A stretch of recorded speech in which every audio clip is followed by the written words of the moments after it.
Social फोरमच्या वतीने मागील 11 वर्षांपासून शेतकरी आत्महत्याग्रस्त कुटुंबियांना मोफत बी बियाण्यांचं वाटप करण्यात येत आहे। यावर्षी देखील हा उपक्रम राबविण्यात येत आहे। या माध्यमातून शेतकरी आत्महत्याग्रस्त कुटुंबियांना मदतीचा हात देण्याचा प्रयत्न सोशल फोरमच्या माध्यमातून करण्यात येत आहे। आपल्यासोबत अध्यक्ष अभिजित दादा मेघे आहेत। आपण त्याच्याकडून जाणून घेऊया। दादा, काय सांगाल या उपक्रमाबद्दल?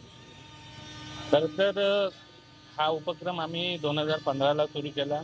यावर्षी सगळ्यात जास्त आत्महत्या या जिल्ह्यामध्ये झाल्या होत्या आणि त्याच्यानंतर आम्हाला लक्षात आलं की या छोट्याशा उपक्रमाने अनेक शेतकरी आत्महत्याग्रस्त कुटुंबियांना एक मोठा दिलासा मिळतो आणि त्यांना आपल्या जीवनात पुढे जाण्याची एक उभारी मिळते।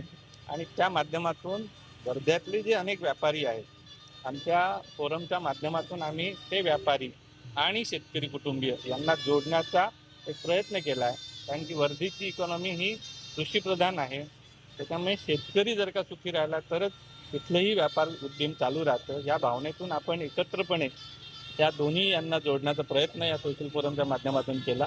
आणि खरं तर वाईट वाटतं की या जिल्ह्यामध्ये, गांधींचा जिल्हा आहे, त्या जिल्ह्यामध्ये आत्महत्या होतात आहे आणि आज नाही, गेल्या 2005 पासूनचा सातत्याचा रेकॉर्ड आहे की 100पेक्षा जास्त आत्महत्या या जिल्ह्यात होतात आहे। तर शासन लेवलवर कुठेतरी आपण सगळेजण कमी पडतो आहे असं आम्हाला भावना वाटते। आणि गेल्या 12 वर्षात तर यांचं प्रमाण जास्त वाढलेलं आहे। 2-3दा कर्जमाफी झाली, पण ती पण फसवी होती असंच म्हणावं लागेल।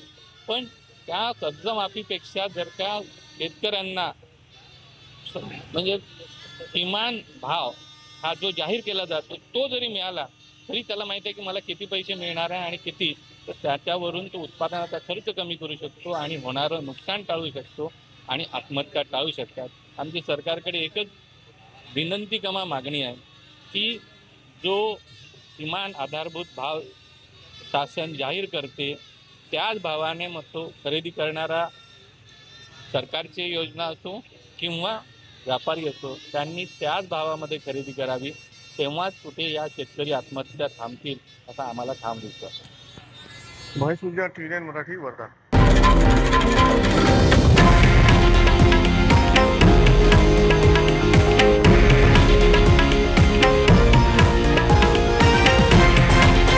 हे आहे देशातील नंबर 1 न्यूज नेटवर्क आणि आपण पाहत आहात TV9 मराठी, एकमेव।